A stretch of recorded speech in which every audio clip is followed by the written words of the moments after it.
Dalam edisi sebelumnya disinggung bahwa salah satu penyebab menjamurnya sektor informal di Indonesia adalah gejala deindustrialisasi dini.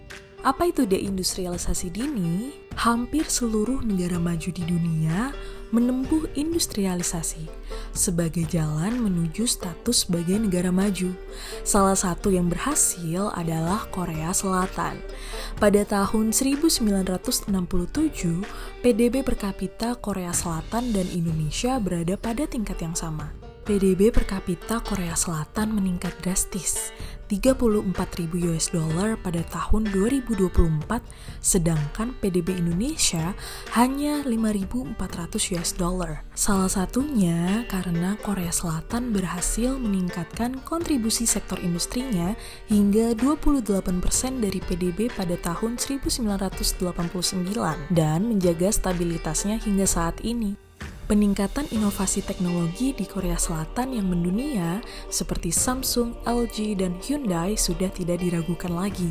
Sementara itu, Indonesia justru mengalami gejala deindustrialisasi dini. Secara sederhana, deindustrialisasi dini adalah situasi ketika sektor industri mulai mengalami penurunan sebelum mencapai kematangan yang diharapkan. Sebenarnya, apa yang sedang terjadi dengan sektor industri kita?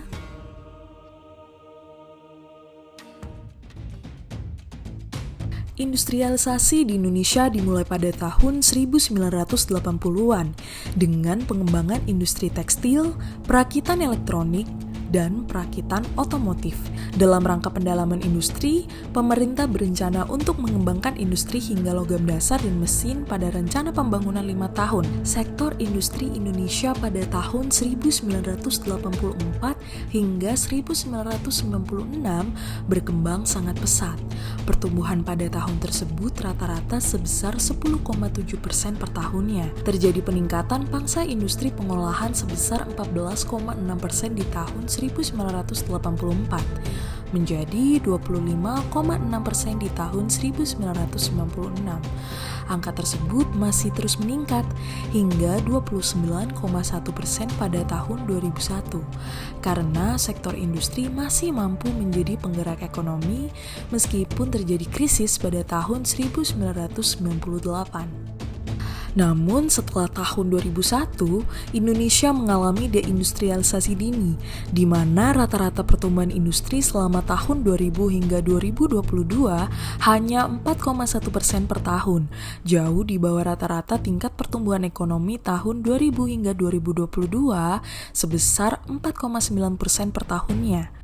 Kontribusi industri pengolahan terhadap PDB terus menurun hingga 19,2% pada tahun 2022. Ini mengakibatkan berkurangnya daya dorong sektor industri terhadap pertumbuhan ekonomi, sehingga akan sulit bagi ekonomi Indonesia untuk tumbuh lebih tinggi. Apa yang saat ini terjadi pada sektor industri Indonesia? Penurunan daya saing industri serta rendahnya keterkaitan dengan sumber daya yang tersedia. Jenis industri di Indonesia kebanyakan adalah industri food loss, yaitu industri yang tidak terikat pada lokasi tertentu sehingga relatif mudah dipindahkan ke negara lain. Selain itu, bahan baku industri di Indonesia mayoritas masih bergantung pada impor. Hal ini dapat dilihat dari proporsi impor bahan baku sebesar 75% dari total impor Indonesia.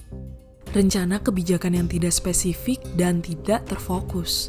Saat ini, Indonesia memiliki rencana induk pembangunan industri nasional 2015 hingga 2035. Kebijakan hilirisasi dan mengembangkan kawasan ekonomi khusus, namun karena rencana ini memprioritaskan terlalu banyak sektor industri, semua stakeholders kesulitan sendiri untuk melakukan monitoring dan evaluasi. Dari sisi perbankan, penyaluran kredit kepada industri terus menurun. Porsi penyaluran dana bank ke kredit secara agregat yang menurun dari 65,32% di tahun 2012 menjadi 58,72% di tahun 2022. Kebijakan hilirisasi saat ini juga belum berjalan optimal. Hilirisasi nikel saat ini juga hanya terlaksana pada olahan pertama, belum diolah lebih jauh menjadi stainless steel dan baterai. Hilirisasi komoditas tambang lainnya masih terhambat dengan pembangunan smelter dan refinery. konsep hilirisasi perlu didorong untuk memperhatikan maksimalisasi nilai tambah.